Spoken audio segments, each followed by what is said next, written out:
शिवांश द्विवेदी एक ज्ञानी पुरुष, एक महात्मा कर रहा है अच्छा काम। कहता है कि मैं रामपाल जी महाराज जी की किताबें बिकने नहीं दूंगा क्योंकि उसमें अश्लील बातें लिखी है, हमारे देवी देवताओं का उसमें अपमान किया है। और लखनऊ में आए दिन संत रामपाल जी महाराज जी का जो किताबों का स्टॉल लगाया था, वहाँ पर अपने साथ 5-10 गुंडे लेकर वहाँ पर गया और वहाँ पर हंगामा किया और वहाँ का स्टॉल उसने बंद करवाया। और कहता है कि मैं आज के बाद रामपाल जी महाराज जी की कोई किताब बिकने नहीं दूंगा। नमस्कार साथियों, मेरा नाम है नरेश और आप देख रहे हैं NK विचार मंथन। क्या है पूरा मामला? शिवांश द्विवेदी ने संत रामपाल जी महाराज जी की किताबों की स्टॉल बंद करके अपने हाथों अपने पैरों पे कैसे कुल्हाड़ी मारी है, उसके बारे में भी हम आज आपको इस वीडियो में बताने वाले हैं, तो वीडियो को पूरा देखें। साथियों, आए दिन लखनऊ में संत रामपाल जी महाराज जी के शिष्यों ने एक स्टॉल लगाया था किताबों का, जिसमें संत रामपाल जी महाराज द्वारा लिखित शास्त्र से प्रमाणित जो किताबें हैं, ज्ञान गंगा है, गरिमा गीता की है, जीने की राह है, ये बेच रहे थे। तभी शिवांश द्विवेदी जो काफ़ी दिनों से संत रामपाल जी महाराज के ऊपर वीडियो बना रहा है, कोई बात नहीं, वीडियो बना सकता है, कोई अपने विचार रख सकता है, लेकिन जो इसने काम किया और वो एक राक्षसी काम कर सकता है, तो ये अपने साथ 5-10 गुंडे लेके लखनऊ में जो स्टॉल लगा था मेले में, वहां पर गया और वहां पर चिल्ला चिल्ला के लोगों को उसने भड़काया। वो तो परमात्मा की दया रही कि रामपाल जी महाराज जी के शिष्य शांत रहे, नहीं तो वहां पे हंगामा हो जाता था। ये कोई तरीका है किसी का विरोध करने का?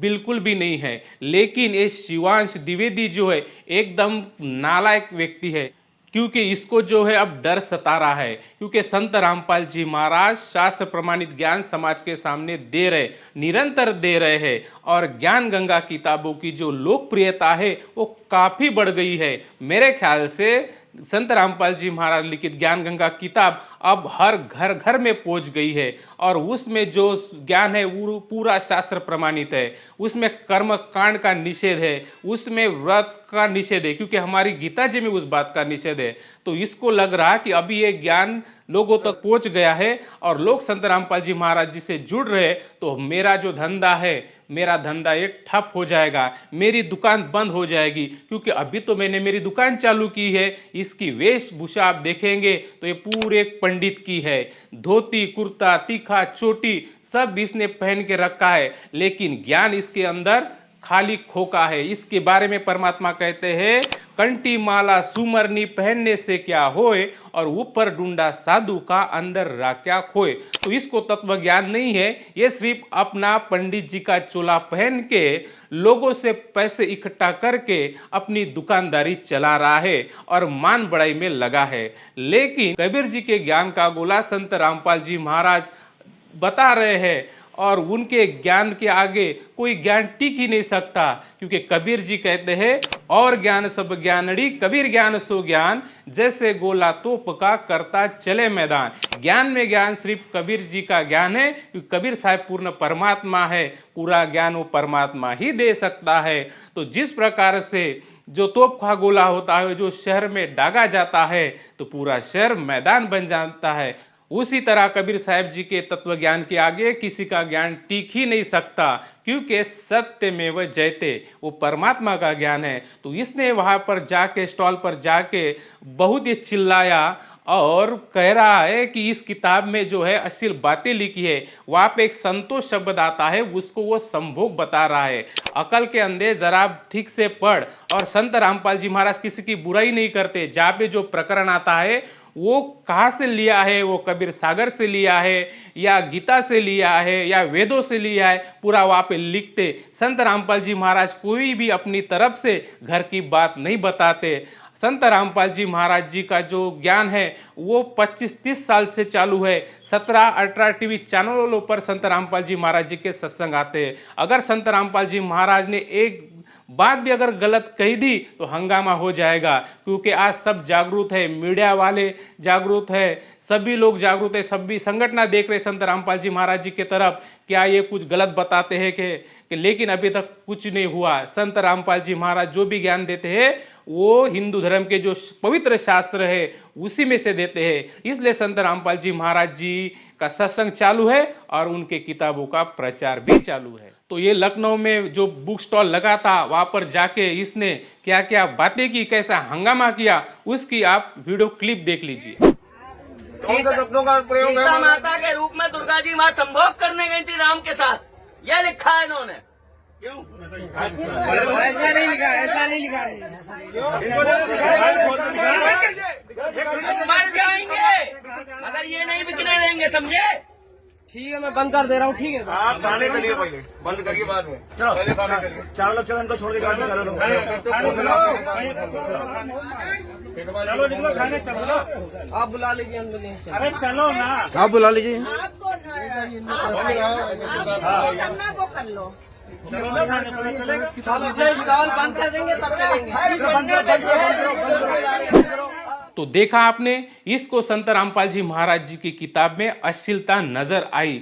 अरे अंधे चोरों को चोर ही दिखाई देता है, तेरे भेजे में वो अश्लीलता भरी है, वो गंदगी भरी है, इसलिए तुझे भी सामने वाले की किताबों में वही दिखा। लेकिन संत रामपाल जी महाराज जी की किताबों में ऐसी कोई बात नहीं है। और 2 दिन के पहले एसए न्यूज चैनल पर इसका पूरा भंडाफोड़ किया है। उसने पूरा प्रकरण समझाया है कि क्या क्या बात किताबों में लिखी है और इसने जनता के सामने कैसे पेश किया, क्योंकि इसका इरादा था कि वहाँ पर दंगा हो जाए, वहाँ पर मारपीट हो जाए और संत रामपाल जी महाराज जी की छवि खराब हो जाए। इसका इसने पूरा प्रयास किया, लेकिन वो सफल नहीं हुआ, क्योंकि संत रामपाल जी महाराज जी का कहना है कि हमें किसी से झगड़ा नहीं करना, हमें अगले वाले को ज्ञान समझाना है। अगर मानता होगा तो ठीक, नहीं तो वहां से चले आना है। लेकिन शिवांश द्विवेदी, क्या तेरे एक बुक स्टॉल बंद करने से संत रामपाल जी महाराज जी का ज्ञान थम जाएगा?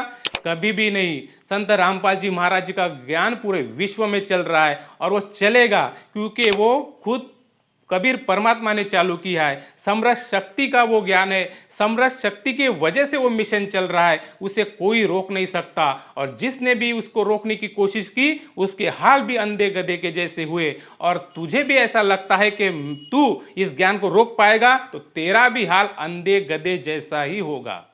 ये कह रहा है कि मैं संत रामपाल जी महाराज जी की ज्ञान गंगा और कोई भी किताब मैं बिकने नहीं दूंगा। तो मैं इससे सवाल करता हूं, तो क्या तू सुधा सागर बिकने देगा? क्या तू शिव महापुराण बिकने देगा? क्या तू पद्म पुराण बिकने देगा?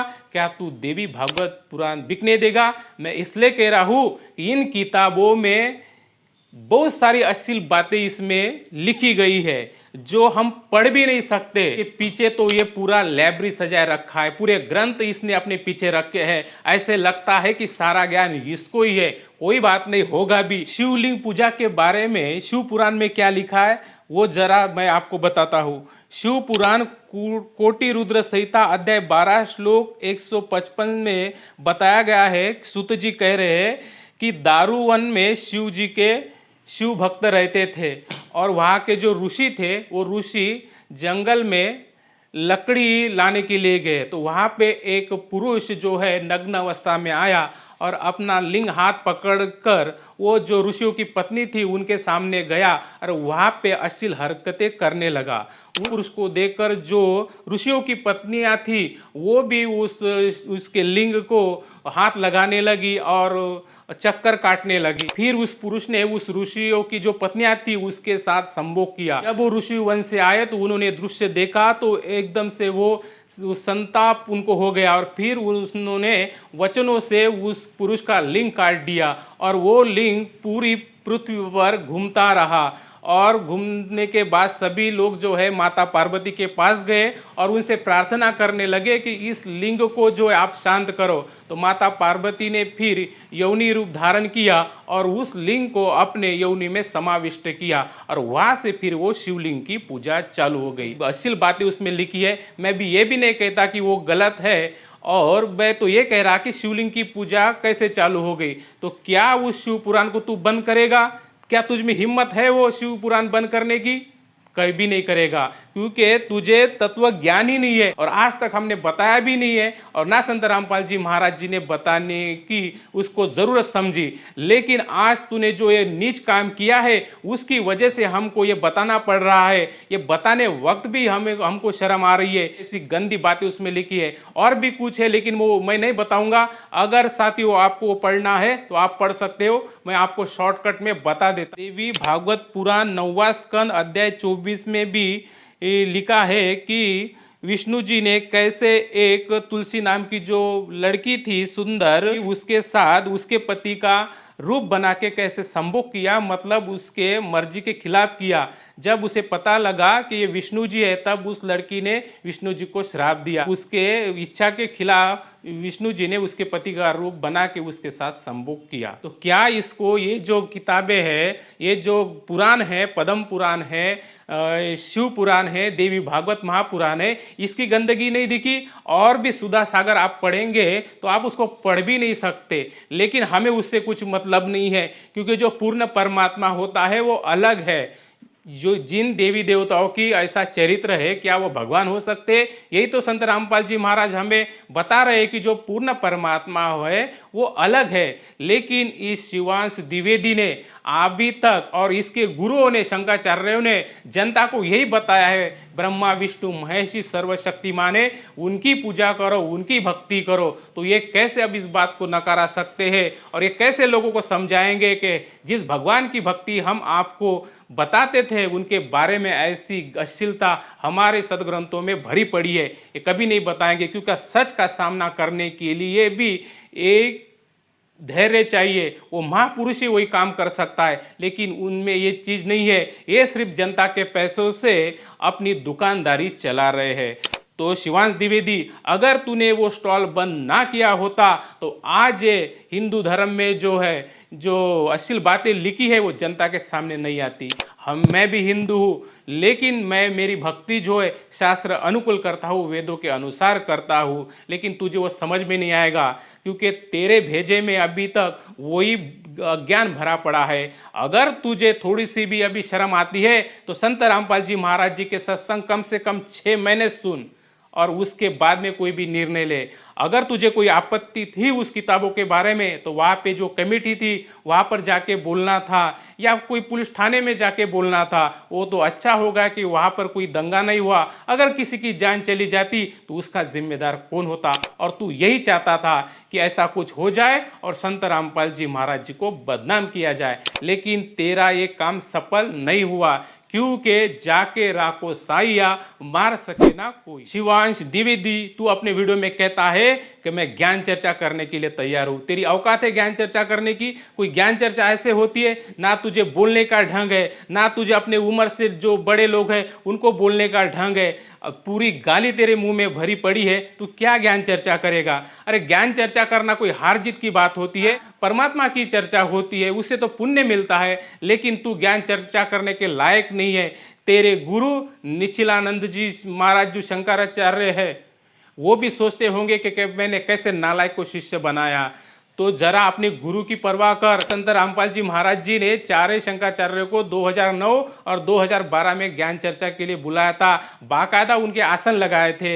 ये होता है मान सम्मान, ये होती है ज्ञान चर्चा। इसमें कोई मान बढ़ाई की बात नहीं है। लेकिन तू उस लायक नहीं है। तू, तेरा बर्ताव एक गुंडे के जैसा है। अगर तुझे किताबों के बारे में कुछ आपत्ति थी, तू सतलोक आश्रम जाना था। पूरे भारत में 11 सतलोक आश्रम संत रामपाल जी महाराज जी के बने। वहाँ पे 2 दिन रहना था, वहाँ पे भंडारा करना था, देखना था वहाँ की व्यवस्था, और जो शंका समाधान करते हैं उनके साथ बैठकर ज्ञान चर्चा करना था और बोलना था कि ये बात कैसे लिखी, ये कहाँ पे, ये कैसा है। इसको कहते हैं एक अच्छा आचार्य। लेकिन तू उस लायक नहीं है। तू सिर्फ भड़काऊ भाषण करता है और जनता को संत रामपाल जी महाराज जी के बारे में भड़काता है। लेकिन जनता अभी इतनी पागल नहीं है। तू जितना उसका विरोध करेगा उतना ही संत रामपाल जी महाराज का ज्ञान बढ़ेगा। क्योंकि आपने देखा है कि जो भी फिल्म को अब बायकॉट करते हैं वो फिल्म उतनी ही पॉपुलर होती है। तो तूने अपने संत रामपाल जी महाराज जी का जो स्टॉल बंद करके कोई बड़ा काम नहीं किया, तूने अपने पैरों पे आप कुल्हाड़ी मारी है और हिंदू धर्म के लोग भी तुझे गाली देंगे। साथियों, आज की वीडियो में बस इतना ही। अगर आपको मेरी वीडियो अच्छी लगे तो इसे लाइक शेयर करें और आपके कुछ विचार हो तो कमेंट सेक्शन में जरूर लिखें। और हाँ, आपने अभी तक हमारे चैनल को सब्सक्राइब नहीं किया है तो चैनल को सब्सक्राइब जरूर करें। फिर मिलते हैं नए विचार मंथन के साथ। धन्यवाद।